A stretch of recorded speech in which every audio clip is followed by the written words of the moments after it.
يا أيها الذين آمنوا اتقوا الله وقولوا قولا سديدا يصلح لكم أعمالكم ويغفر لكم ذنوبكم ومن يطع الله ورسوله فقد فاز فوزا عظيما. أما بعد فإن أصدق الحديث كتاب الله وخير الهدي هدي محمد صلى الله عليه وسلم وشر الأمور محدثاتها فإن كل محدثة بدعة وكل بدعة ضلالة. Alhamdulillah Rabbil Alamin. Segala puji dan syukur kita panjatkan kepada Allah Subhanahu wa taala dengan nikmat dan taufik dari Allah Subhanahu wa taala. Di kesempatan subuh hari ini Allah Subhanahu wa taala kumpulkan kita kembali di majelis ilmu, di majelis bahasa Arab.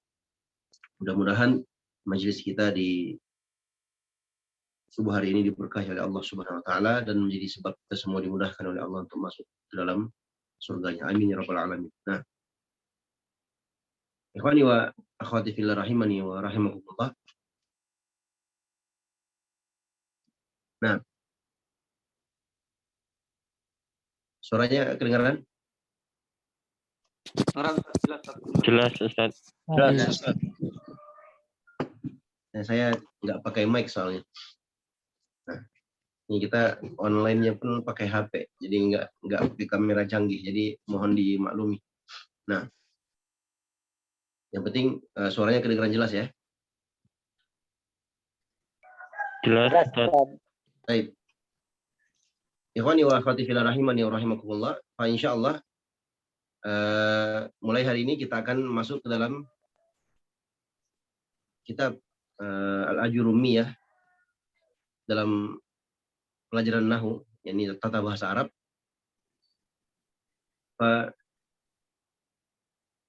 Kita sudah jelaskan sebelumnya faedah atau keutamaan orang-orang yang mempelajari bahasa Arab.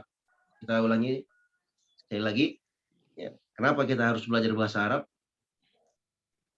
Karena ada dua perkara penting yang akan kita raih insyaallah ta'ala dengannya. Yang pertama, memahami Al-Quran dan Sunnah Rasul Sallallahu Alaihi Wasallam dengan pemahaman yang benar.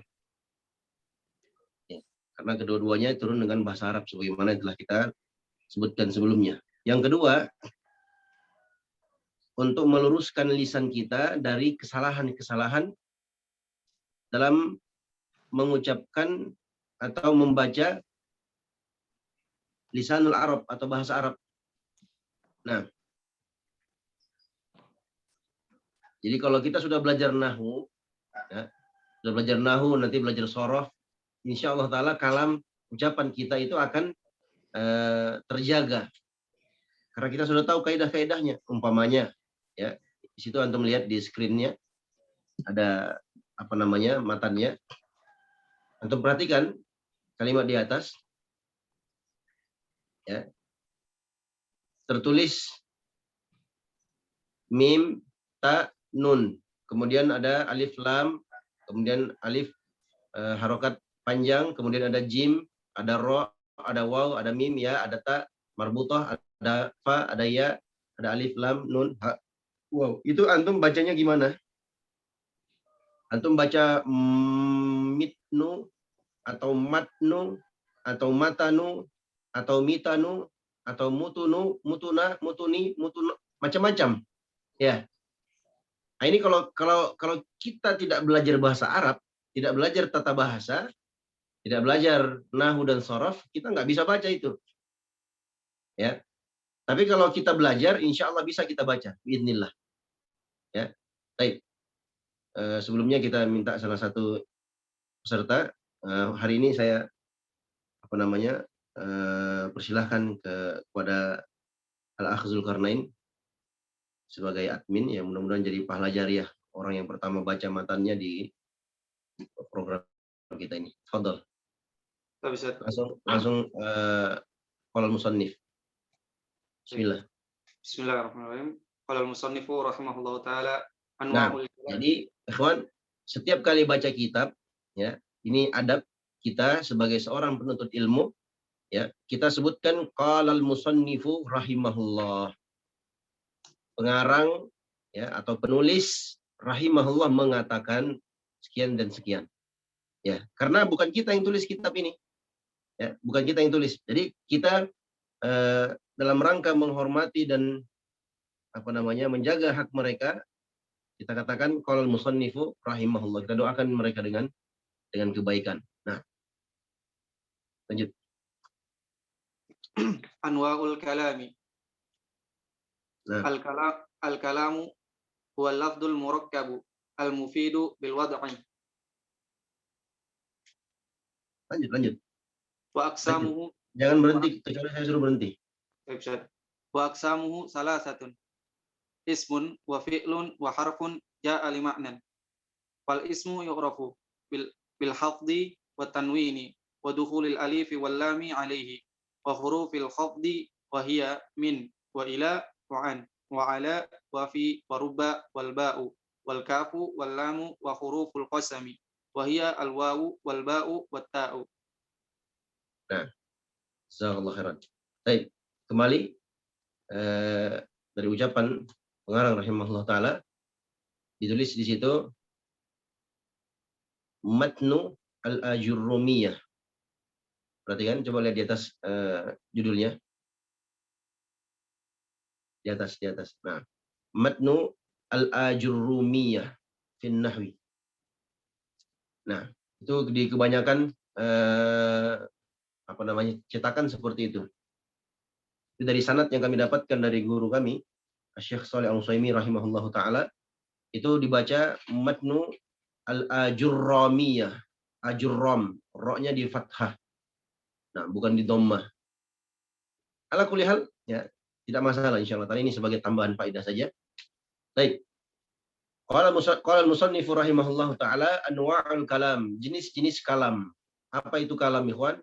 Kalam itu kalau kita terjemahkan ke dalam bahasa Indonesia artinya pembicaraan atau ucapan atau perkataan. Nah,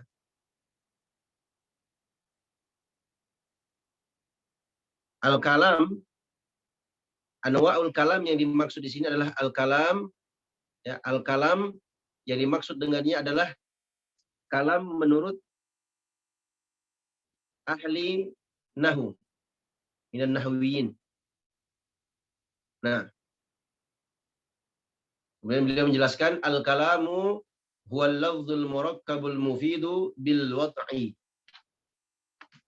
wa aqsamuhu thalathatun ismun wa fi'lun wa harfun ja'a li ma'nan.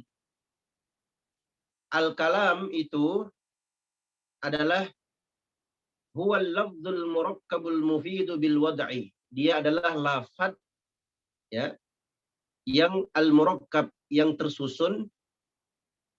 Nanti akan kita jelaskan, ya. Antum terjemahkan saja dulu. Saya sudah sebutkan kemarin, antum memang punya kitabnya, ya.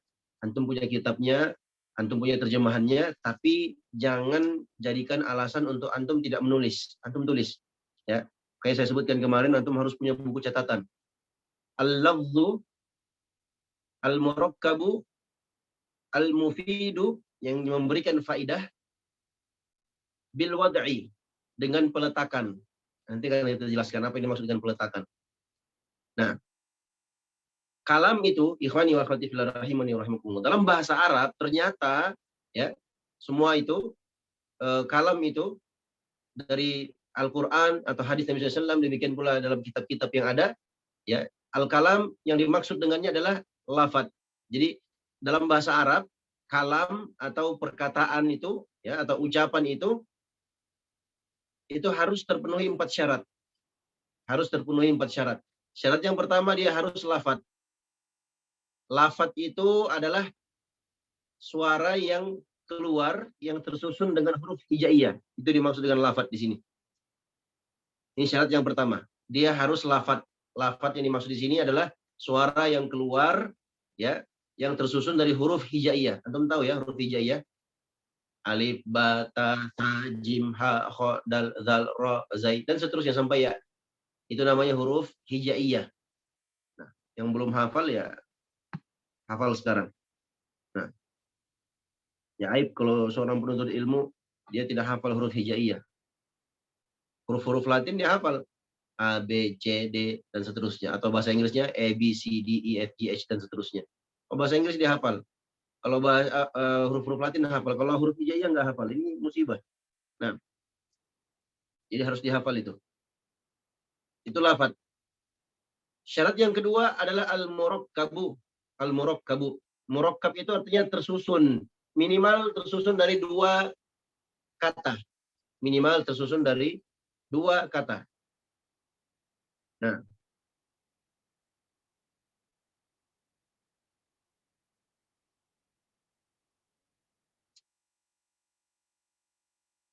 Ja'a Muhammadun. Muhammad telah datang. Ini adalah kalam. Ya, karena tersusun dari minimal 2 kata. Ya. Syarat yang ketiga, al-mufidu. Kalam itu harus mufid. Apa itu mufid? Mufid itu artinya memberi faedah. Apa ini maksud memberi faedah? Maksudnya orang yang mendengarkan ucapan itu tidak lagi menunggu kelanjutan dari ucapan tersebut. Perhatikan. Ikhwani wa akhwati fillah rahimani wa rahimakumullah. Kalau saya katakan jaa ustadzun atau ja'al ustadzu, ustadz telah datang. Apakah antum masih menunggu kelanjutan ucapan saya? Jawabannya tidak. Ya, karena sudah sempurna, antum sudah mendapatkan faidah di situ. Tapi kalau saya katakan in ja'al ustadzu, saya tambahkan kata in. In itu kalau dalam bahasa Arab artinya jika atau kalau. Jika ustadz datang, apakah antum masih menunggu? Jawabannya Masih. iya. Ya kan? Antum masih menunggu. Kalau begitu ini bukan kalam. Walaupun tersusun lebih dari 2 kata. Minimal dari 2 kata. Ada in, ada ja'a, ada al-ustadzu. In ja'al ustadzu. Kalau ustadz datang. Saya kalau ngomong seperti ini kepada antum, kalau ustadz datang, antum yang mendengarkan, memang kenapa kalau ustadz datang? Ya kan? Antum masih menunggu lanjutan dari ucapan itu. Ini tidak disebut sebagai kalam. Kenapa? Karena dia tidak mufid. Jadi mufid, al-mufidu yang dimaksud di situ, ya, itu harus lengkap sempurna faidahnya tanpa menunggu lanjutan ucapan tersebut. Nah, syarat yang keempat, bil wad'i, dengan peletakan, maksudnya dengan peletakan orang-orang Arab. Yang pertama tersusun dari huruf hijaiyah, yang kedua diletakkan oleh orang Arab. Ini orang Arab dengan bahasa orang-orang Arab. Contoh, ya, ini apa namanya, kekurangan kalau kita belajar online bahasa Arab begini. Kalau online itu susah mau di apa namanya, ditampilkan juga di screen, apa di video, papan tulisnya juga agak apa namanya, agak ribet ya. Kalau langsung kan bisa langsung saya contohkan. Baik. Perhatikan kata Zaidun. Kata Zaidun. Ini diletakkan oleh orang Arab. Tapi kalau kita balik, coba antum balik Zaidun. Dalnya di fathah, ya-nya disukun, zai-nya di domatain. Menjadi Daizun, Daiz. Ya. Ini bukan kalam dan bukan bahasa Arab. Kenapa? Karena bukan diletakkan oleh orang Arab. Nah, atau contohnya saya tulis begini, ya, alif, ya, kemudian kaf, waw, ya, spasi, mim, waw, spasi lagi, mim, alif, kaf, nun. Artinya apa? Aku mau makan, ya kan? Aku mau makan. Apakah ini termasuk dari bagian kalam? Jawabannya tidak. Walaupun tersusun dari huruf hijaiyah, tapi orang Arab tidak mengerti itu. Karena tidak diletakkan oleh orang Arab. Yang letakkan siapa? Saya yang letakkan tadi barusan. Ini antum biasa dapat kalau kawan-kawan yang dulu ngaji pakai bahasa Indonesia, tapi tulisannya pakai tulisan Jawi, tulisan tulisan huruf hijaiyah, tapi bahasa Indonesia. Nah, ini yang seperti ini bukan kalam, ya. Jadi harus diletakkan oleh orang-orang Arab. Taib. Al-kalam itu adalah lafaz yang tersusun, yang memberikan faedah makna dan diletakkan oleh orang-orang Arab. Nah, baik. Sampai di sini paham? Ada yang kurang paham? Antum kalau nggak paham bilang ya. Kalau paham, kalau nggak paham. Nah.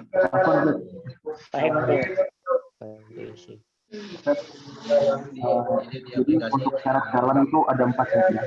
Yang pertama al-lafzu, kemudian al-murakkabu, kemudian al-mufidu, kemudian al-wadhu. Ya, itu syaratnya. Kalam. Baik, kalau saya tunjuk seseorang, terus saya isyaratkan dengan tangan saya dari atas ke bawah, tangan saya mengarahkan suruh dia duduk. Apakah itu kalam? Enggak, Ustaz. Nah, itu bukan kalam, itu isyarat. Bukan, Ustaz. Kita sudah sebutkan tadi kalam itu harus apa? Suara yang lafaz, suara yang keluar yang tersusun dari huruf-huruf hijaiyah. Ya, sampai di sini paham ya? Baik, kita lanjut. Gampang insyaallah, mudah. Bahasa Arab itu kata Syekh Muhammad bin Shalih Al-Utsaimin rahimahullah taala sahlun. Ya. Sangat mudah. Nah, antum pasang di kepalanya antum bahasa Arab itu mudah, gampang insyaallah dengan memohon pertolongan kepada Allah Subhanahu wa taala. Ini masuk sedikit, yang lama-lama jadi banyak. Kalau antum tidak paham sejak awal ya dan antum tidak bilang, ini musibah. Ya, makin lama makin banyak itu makin berat. Ya, tapi kalau antum paham, alhamdulillah. Jadi saya harapkan kepada teman-teman semua, kalau tidak paham langsung sampaikan. Saya tidak paham di sini. Nah, baik, lanjut. Wa aqsamuhu thalathatun, dan jenis-jenis kalam itu ada 3. Ternyata ya Al-Qur'an dari surah Al-Fatihah sampai An-Nas, mushaf yang kita pegang sekarang, atau hadis-hadis Nabi SAW dari Sahih Al-Bukhari sampai Musnad Ad-Darimi, Musnad Sunan Ibnu Majah atau Sunan An-Nasai, itu semua ternyata ya, dan demikian dalam kitab-kitab para ulama, ternyata bahasa Arab itu tidak lepas dari 3 unsur. Kalam, pembicaraan, ucapan dalam bahasa Arab itu tidak lepas dari 3 unsur. Unsur yang pertama adalah isim. Unsur yang kedua adalah fi'il. Unsur yang ketiga adalah huruf. Ja'a li ma'nan, huruf yang datang dengan makna, yani huruf yang memiliki makna. Perhatikan. Jadi bahasa Arab itu tidak lepas dari 3 ini. Kalau bukan isim, isim itu kata benda. Atau nama, nanti akan kita sebutkan juga. Akan disampaikan juga oleh pengarang, insyaallah ta'ala. Nah, yang kedua fi'il. Kata kerja. Nah, yang ketiga huruf.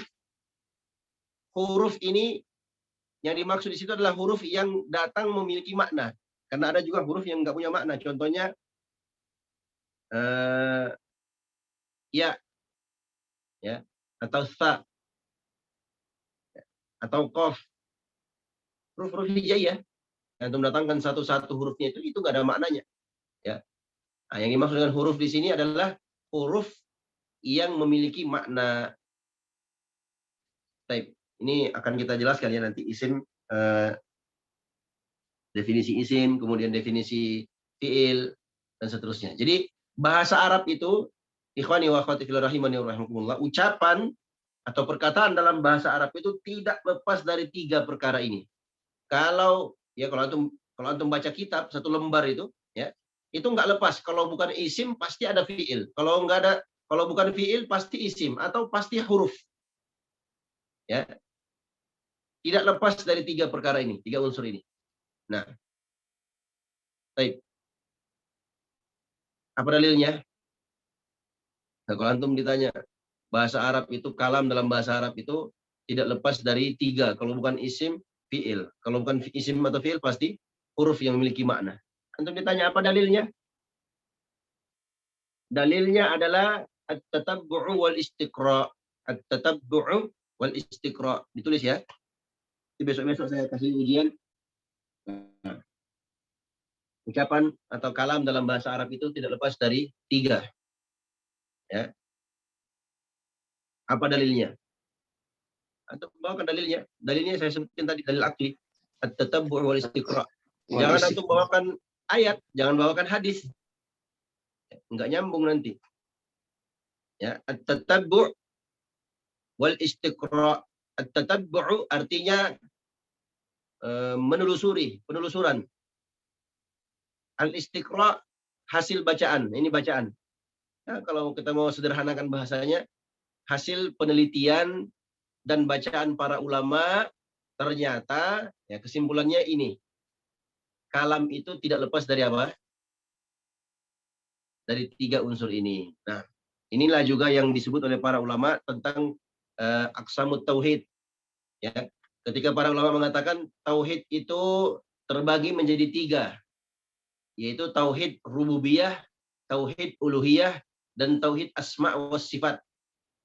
Maksudnya apa, ikhwan? Maksudnya ketika kita ingin mentauhidkan Allah Subhanahu wa taala, itu tidak lepas dari 3 unsur ini.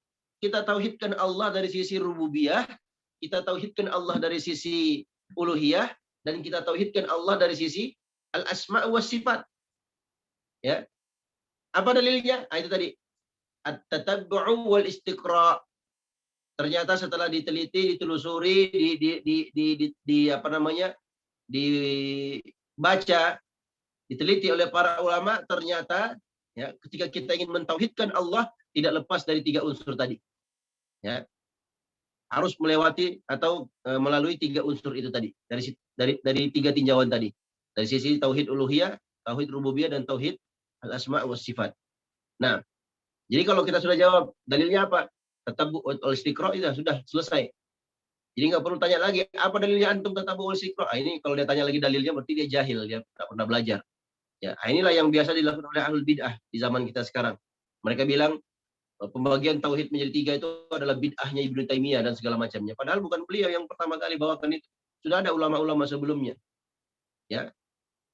Bukan berarti Allah itu jadi 3, bukan. Tapi itu dari sisi apa? Dari sisi bagaimana kita mentauhidkan Allah. Dari sisi rububiyahnya, uluhiyahnya, dan asma wa sifat. Ini dibahas di akidah. Nah, dalam pembahasan tauhid. Baik, kita kembali pada pembahasan kita. Jadi, kalam dalam bahasa Arab tidak lepas dari 3. Isim, fi'il, atau huruf. Huruf yang memiliki makna. Nah, baik, sampai di sini ada yang nggak paham? Al-istiqra tadi artinya apa, Ustaz? Hasil bacaan.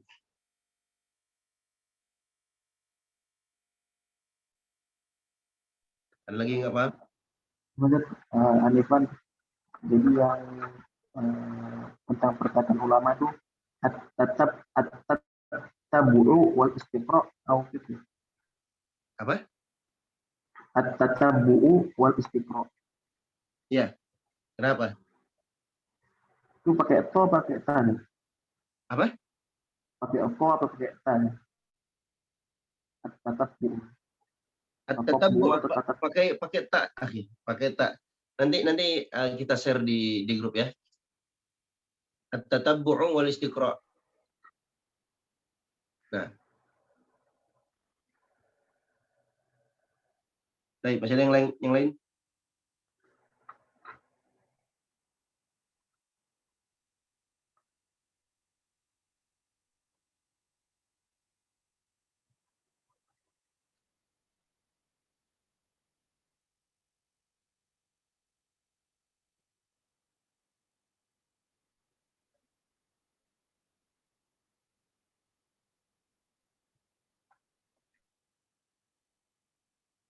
Baik, kalau tidak lagi kita lanjutkan. Ya.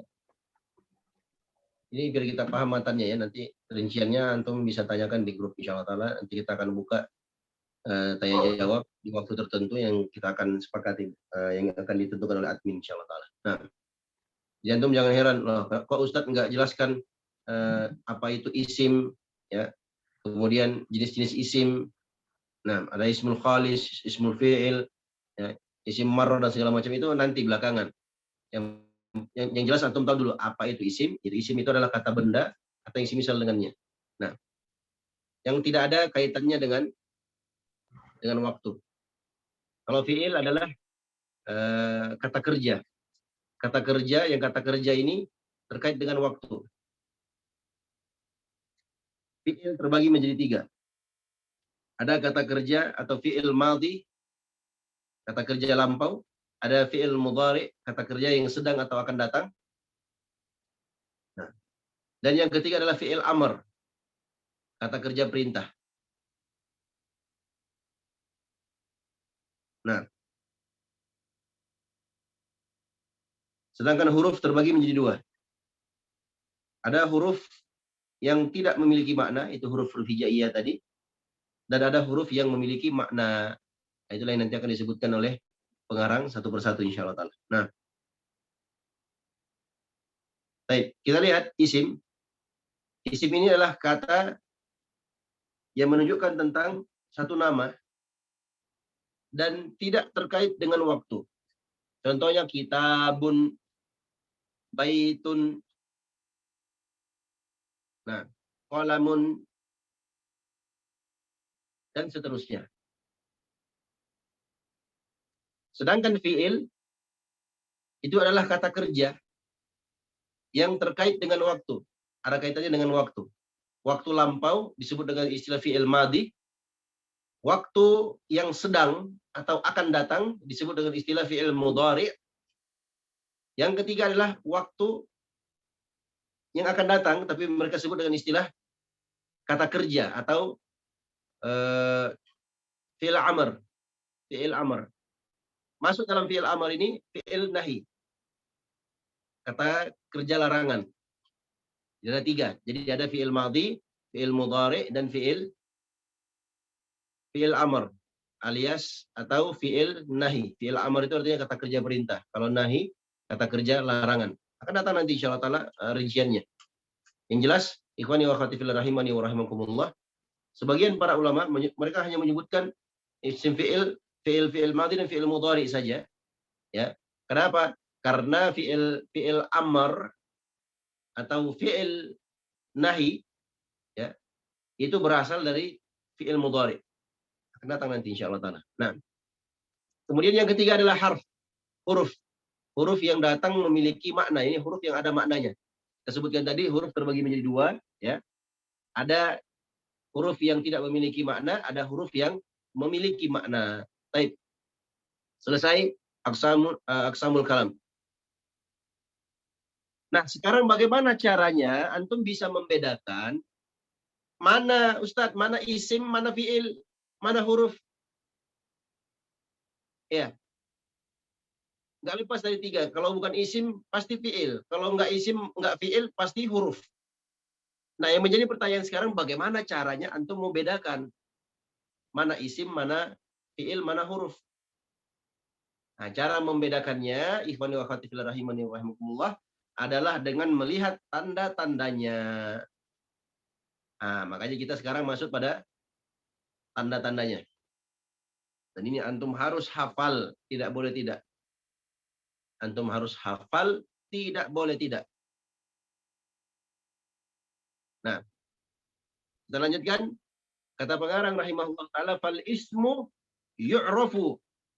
Dan maka isim itu ya, bisa diketahui, bisa dikenal dengan apa?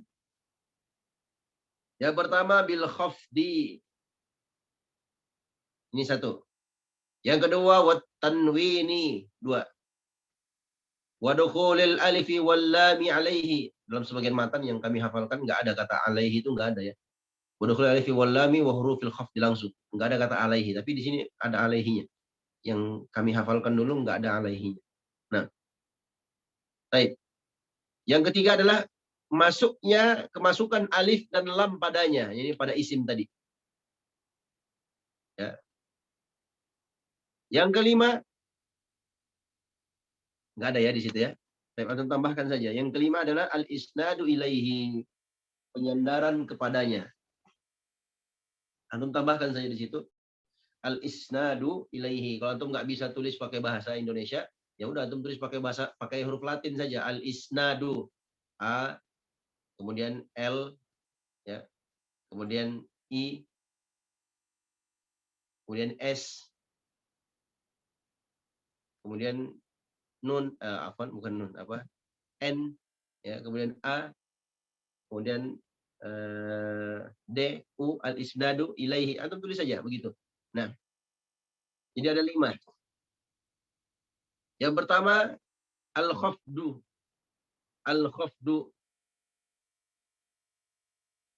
alias al-jar. Biasa disebut dengan jar. Al-khafdu atau al-jar. Al-khafdu itu artinya kasrah atau penggantinya. Biasa juga disebut dengan istilah jar. Jar. Maksudnya apa? Ikhwani wa akhwati fillah rahimani wa rahimakumullah. Kalau antum dapatkan di kitab bahasa Arab itu, ya, itu harokatnya di bawah, ya, maka antum bisa pastikan itu adalah isim, ya, itu adalah isim. Nah, al-khafdu ini bahasa lainnya adalah al-jarru, jar.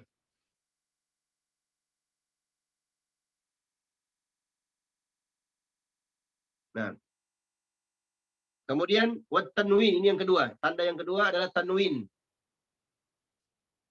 Tanwin itu adalah dommatain atau fathatain atau kasrotain. Tahu tanwin ya? Kalau antum baca Muhammadun, ja'a Muhammadun, maka kita katakan Muhammad ini sebagai apa? Isim. Loh, kok antum bisa tahu itu isim? Ya, karena ada tandanya. Apa tandanya? Tandanya adalah dommatain, ada tanwinnya. Nah, ada tanwinnya. Nah,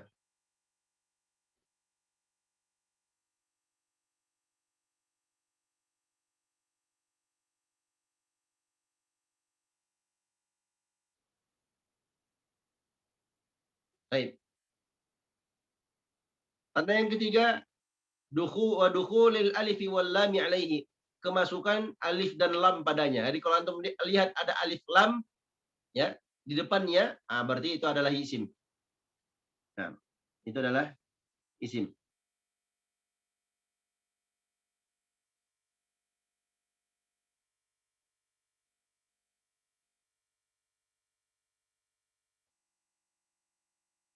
Antum catat di situ.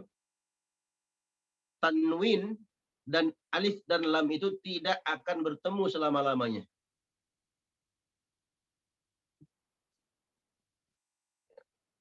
Jadi jangan antum baca, umpamanya kitabnya, nama kitabnya Ad-Duraru As-Saniyatu. Antum bacanya Ad-Durarun As-Saniyatun. Nah, ini jahil, nggak mengerti dia bahasa Arab. Nggak bisa kalau isim itu, saya kasih contoh, ya, perhatikan. Ra'aitu baitan. Aku telah melihat baitan, rumah. Sekarang antum masukkan alif dan lam, jadinya bagaimana bunyinya? Ra'aitu al-baita. Masuk alif lam, hilang tanwinnya. Kalau antum ganti lagi, ra'aitu baitan. Ada tanwin, hilang lagi alif lamnya. Jadi alif lam dan tanwin itu tidak bisa ketemu selama-lamanya. Ya. Sampai kiamat sekalipun nggak akan ketemu dia. Nah. Paham ya? Jadi kalau antum dapatkan ada alif lam, kemasukan alif lam, maksudnya alif lam di sini adalah alif lam yang berada di awalnya, awal katanya. Contohnya tadi saya sebutkan ra'aitu baitan, aku telah melihat rumah. Nah, kata baitan ini saya masukkan alif lam. Di mana alif lamnya? Dimasukkan di awalnya. Al-baitah. Maka jadilah ra'aitu al-baitah. Aku telah melihat al-baitah. Al-baitah artinya rumah.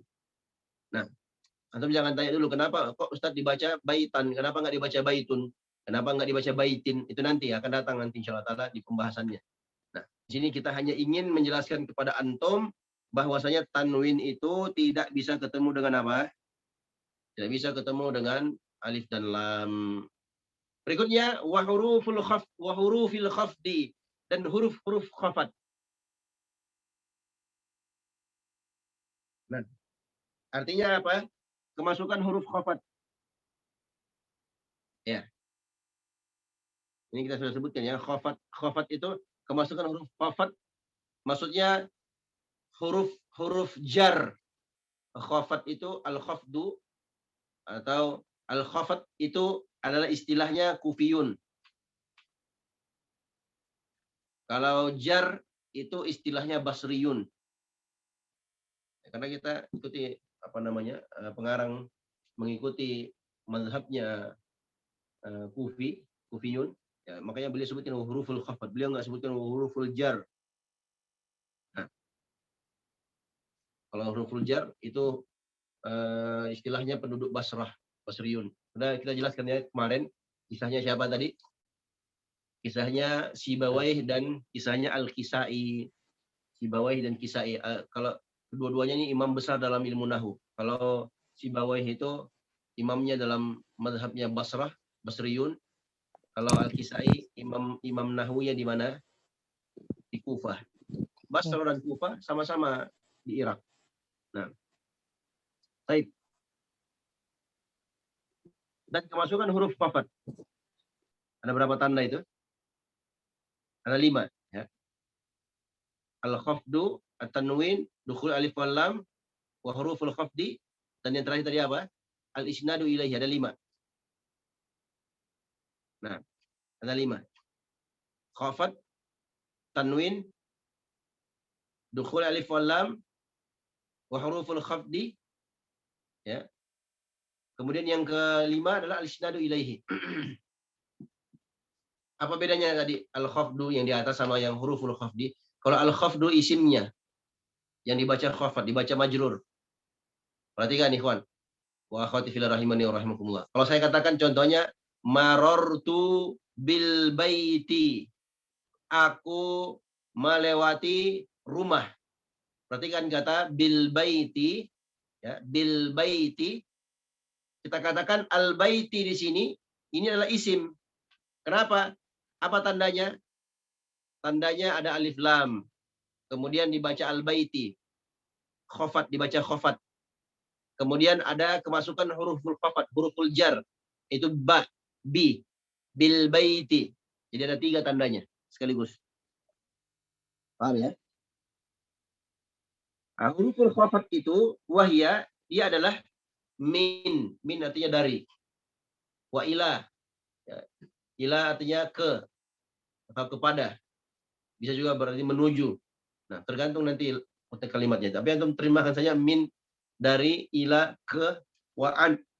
An itu dari, ala di atas, wa fi di dalam, wa rubba kadang-kadang, wal ba, wal ba'u. Ba di sini bisa bermakna, kadang bisa bermakna dengan, kadang bisa bermakna di, ya.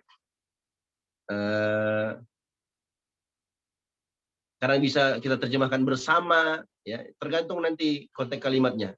Ya, nanti insya Allah ta'ala akan masuk dalam pembahasan ketika kita masuk dalam praktek baca kitab, nanti akan kita sebutkan trik-trik bagaimana cara menerjemahkan dengan baik dan benar insya Allah ta'ala. Nah, wal kaf, ka, ini litashbih. Ya. Muhammadun ka Zaidin. Muhammad seperti Zaid. Ini Muhammad sama seperti Zaid. Ada kaf di situ. Nah, berikutnya wal lam, lam, ya, untuk kepemilikan.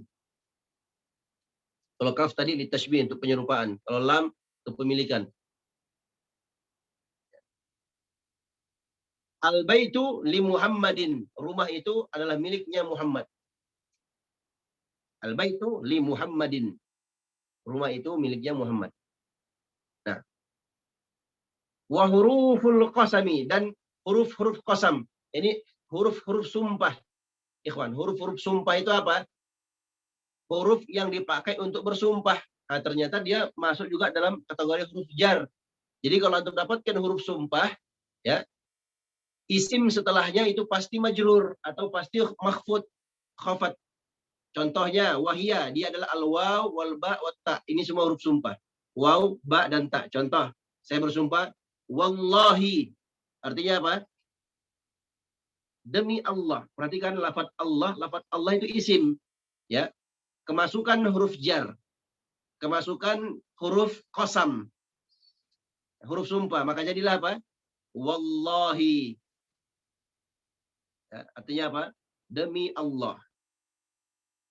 Boleh nggak Ustaz kalau saya baca wallahu atau wallaha? Boleh atau tidak? Boleh saja. Tergantung konteks kalimatnya nanti. Ya. Jadi kalau saya katakan wallahi, ya, wallahi berarti dia qasam. Ya. Tapi nanti tergantung juga konteks kalimatnya. Kadang juga wallahi Allah di situ majrur karena wow. Ya, bukan karena qasam. Nanti akan kita jelaskan insyaallah taala. Nah, jadi tergantung konteks kalimatnya. Nah, yang jelas di sini yang beliau ingin sampaikan, huruf qasam itu huruf untuk bersumpah itu ada 3. Ada waw, ada ba. Saya katakan billahi. Ya. Demi Allah. Nah, terkadang ada juga ba bukan qasam seperti tadi di atas kita sebutkan. Nah, al-ba. Ada ba qasam, ada ba yang bukan qasam. Sama seperti waw tadi. Waw ada waw qasam, ada juga waw yang bukan qasam. Seperti waw atof. Nah, akan datang nanti insyaallah taala. Baik. Berikutnya watta'u ta tallahi. Saya pakai bersumpah tallahi. Nah, ini semua huruf-huruf sumpah. Jadi huruf sumpah nggak boleh keluar dari 3 ini. Kalau bukan waw, ba. Kalau bukan ba, ta. Tapi yang paling sering digunakan adalah al-waw. Nah, Allah Ta'ala alam. Sampai di sini pembahasan kita. Sisa waktu yang tersisa kita beri kesempatan bagi kawan-kawan untuk bertanya seputar pembahasan yang belum dipahami. Nah, tafadhol. Nah, Ustaz. Assalamualaikum. Ustaz, apakah huruf khafat ini hanya terbatas di itu aja atau ada yang lain lagi, Ustaz? Masih ada yang lain. Nah, cuman karena ini beliau bahas untuk pemula, jadi beliau tidak bahas semuanya. Ya, nanti akan datang nanti insyaallah seiring waktu berjalan, nanti kita akan sisipkan satu persatu sedikit-sedikit ya tentang huruf-huruf qasam ini. Nah, apa huruf khafat maksud saya? Dan untuk tasbih tahu.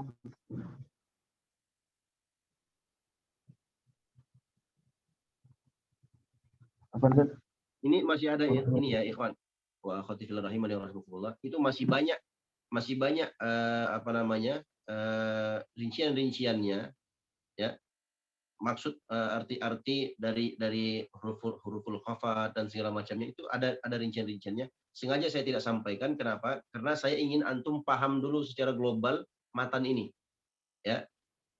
Nah, nanti kalau antum sudah paham, antum sudah bisa bedakan mana isim, mana fi'il, mana huruf, ya. Apa artinya? Ya minimal contoh tadi kita sebutkan min, ya. Artinya apa? Dari, ya kan? An juga dari, sama-sama dari. Ya, yang penting antum tahu artinya dulu. Nanti ada penjelasan min itu al-bayaniyah, min lit-tab'id dan segala macam itu nanti antum pelajari. Ya. Artinya jangan sekaligus semuanya karena waktu juga membatasi kita. Nah, kemudian juga banyak mungkin di antara antum di sini yang masih pemula. Kalau saya jelaskan semuanya sekaligus berat, kasihan. Ya.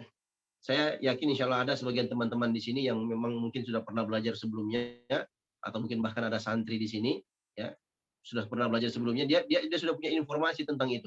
Ya. Nah, jadi ditahan dulu, sabar. Kita ingin pelajaran kita ini mudah dan gampang dipahami, terkhusus bagi para pemula yang memang sama sekali nggak mengerti tentang bahasa Arab, nggak pernah belajar sama sekali. Nah, jadi ini kita ingin mereka dimudahkan. Dan nanti sesuai waktu berjalan nanti akan datang terus. Ya, makanya antum hadir terus. Ya, ada hal-hal yang baru antum catat. Nah, di sini kita jelaskan secara ringkas supaya mudah untuk dipahami. Nah, ada yang lain? Afwan Ustaz. Ana Ustaz. Tadi kan sudah dijelaskan Ustaz, ciri-ciri isim tadi itu kan ada 5 itu.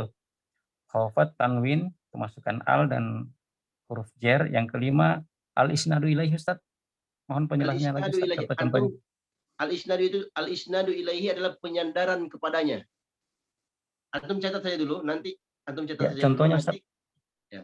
Oh. Kenapa? Contohnya kitabullahi. Ya. Kitabullahi. Sekarang saya tanya antum. Nah, Kata kitabullahi, mana isim di situ? dua-duanya Ustaz. Kitab Ustaz. Iya, karena antum sudah paham, antum sudah tahu artinya kan? Ya, sekarang kalau bagi pemula, sekarang saya tanya antum, kitab itu isim atau bukan? Isim. Isim. Enggak apa-apa, antum jawab saja enggak apa-apa.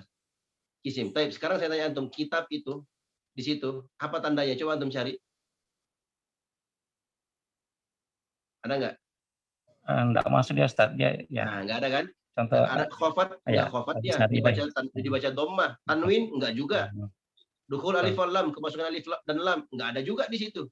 Huruf Iya. khafat didahului oleh huruf khafat atau huruf jar, enggak ada juga kan?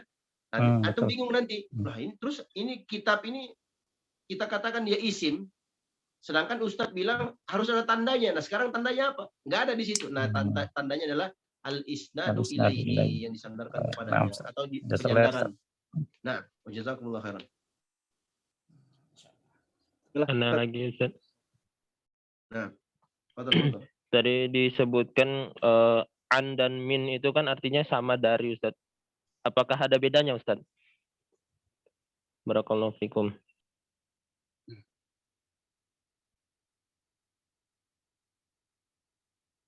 Ada perbedaan. Jadi anak kalau jelaskan antum semua di sini nanti kawan-kawan yang lain jangan bingung, tambah bingung. Enggak apa-apa. Min itu lil ibtida.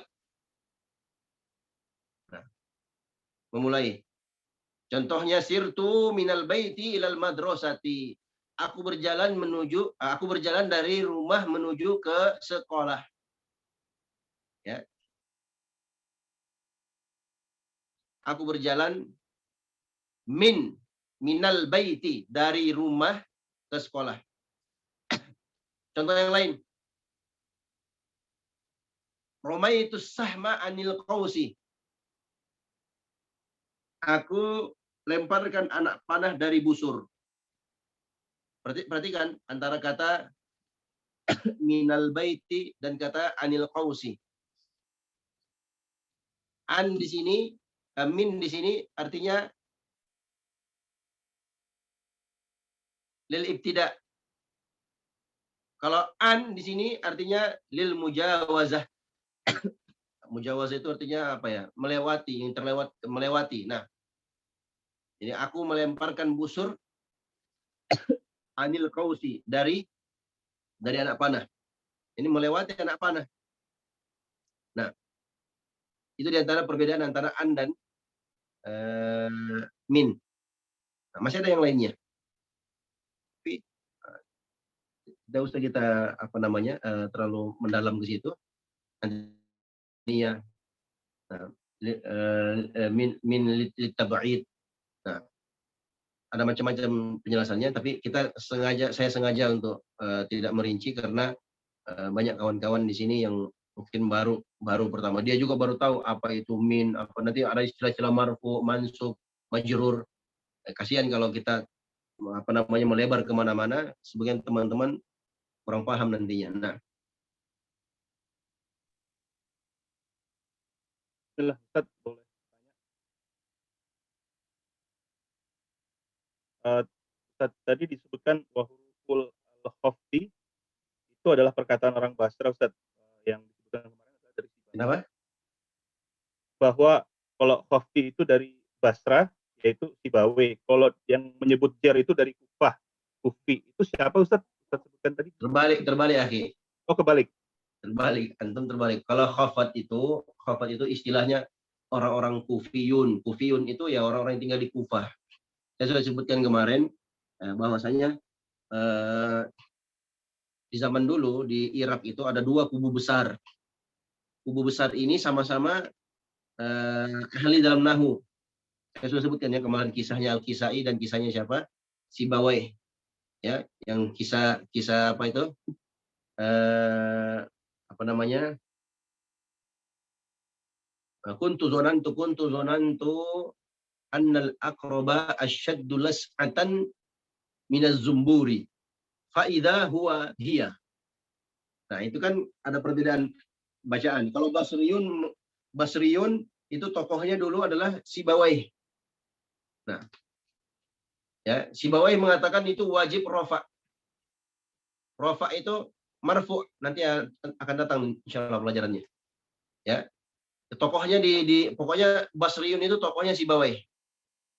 Nah, tokoh yang kedua yang sama-sama hebat juga, ya, walaupun sebenarnya dari sisi ini Al-Kisai ini belakangan, maksudnya mungkin lebih di bawahnya Sibawai lah. Nah, cuman Al-Kisai rahimahullah taala itu berada di pemerintahan, ya, menjadi guru adab dan guru bahasa Arab untuk orang-orang pemerintahan, makanya beliau dikuatkan waktu itu. Nah, kata Al-Kisai enggak wajib, tapi boleh dibaca rofa, boleh dibaca nasab. Makanya beliau mengatakan boleh antum baca faida huwa hiya atau faida huwa iyaha, begitu. Nah, baik, itu kemarin kita bahas. Ya, sekarang pertanyaannya antum masalah khafat. Kalau khafat itu istilahnya orang-orang Kufi, orang-orang Kufah maksud saya. Orang-orang Kufah disebut dengan Kufiyun. Ini grupnya siapa? Al-Kisai. Tapi kita nggak usah ini ya, apa terus Ustadz di mana nanti kita mau masuk di Kufiyun atau ke Basriun? Ya jelas kita di Kufah lah. Ini kan kita belajarnya mazhab Kufiyun ini. Nah, cuman kita jelaskan ada mazhab Basriun juga. Ya, tapi nggak masalah. Antum mau di Basra, antum mau di Kufah, yang penting kita sama-sama orang Indonesia. Nggak ada bedanya juga, nggak terlalu urgent juga. Nah, jadi khafat itu istilah Kufah, sedangkan jar itu istilahnya siapa? Basrah, orang-orang Basrah. Kalau kita Indonesiin. Kita pakai yang mana? Kita pakai dua-duanya. Tapi biasanya juga kawan-kawan paling sering pakai huruf jar. Nah, pakai mazhabnya Basriyun. Khusus kawan-kawan kita yang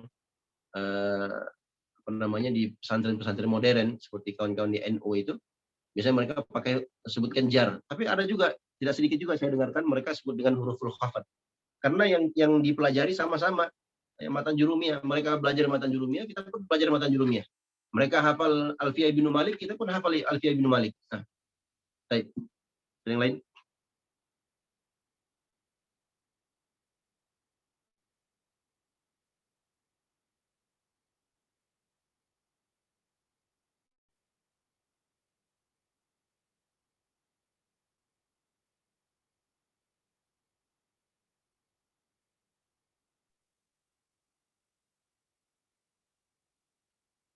Nah, mungkin pertanyaan terakhir.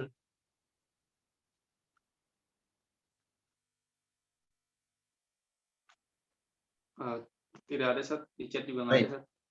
Kalau tidak lagi kita cukupkan sampai di sini, waktunya sudah habis 6.30. Nanti insya Allah ta'ala kita berikan kesempatan waktu untuk bertanya. Insya Allah nanti kita sampaikan di admin kapan saja waktunya. Ada waktu-waktu. Antum siapkan pertanyaannya antum dan antum masukkan di grup. Nanti kita jawab insya Allah ta'ala. Nah, Allah ta'ala alam. Mudah-mudahan bermanfaat. Wassalamualaikum warahmatullahi wabarakatuh. Kita tutup majelis kita dengan doa kafaratul majlis. Subhanakallahumma bihamdika asyhadu an la ilaha illa anta astaghfiruka wa atubu ilaik. Assalamualaikum warahmatullahi wabarakatuh.